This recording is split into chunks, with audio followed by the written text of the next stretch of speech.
The tech industry has been historically exclusionary for a very long time. As a Black woman, when I started my first company in 2002, it started off as a blog, and I was completely invisible. I wasn't a part of their network. I wasn't a part of their system. I've had people literally say to me, I don't do the Black woman thing. It was infuriating for me to be in the space, to have to limit myself because of other people's biases. And I knew as an epidemiologist, the best way to really reach people is to document it. It's very hard to deny something once you quantify the problem. And so we did the first Project Diane report and documented the fact that less than 0.006% of all venture capital that had ever been given up until that point in 2015 had went to Black women. The average raise by Black women was $36,000, while the average raise by mostly failed white male founders was $1.6 million. So we weren't even raising enough to fail properly.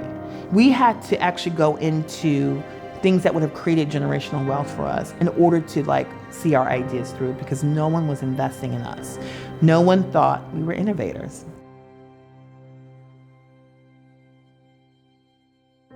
When we first started, there was only 11 Black women who had raised over $1 million in venture funding. Now there's over 500 Black women who have raised over $1 million.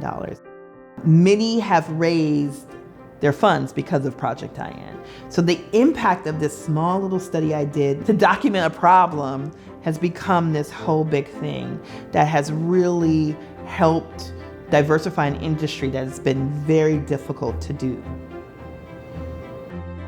I'm the managing general partner of Genius Guild, a venture firm based here in Chicago. It was one of the first venture funds ever started by Black women, in which it was owned by Black women. Genius Guild really came from knowing how hard it was for me as a founder to raise, but also working every day with founders who were women, people of color, and seeing how impossible it was to raise money for ideas, and ideas that had traction, ideas that had real businesses. I've been exactly where they've been. But to come out the gate and with this sort of lens that I wanted to invest in, which is the community that I know, the markets that I know, which are markets in the Black African-American community, no one had really done that before. The first big check I wrote as an investor was to another Black woman epidemiologist. And her investment is one of our best investments. But it was the first big check I got to write was to someone like me. And I often think I got to do for this founder what couldn't be done for me 15 years ago.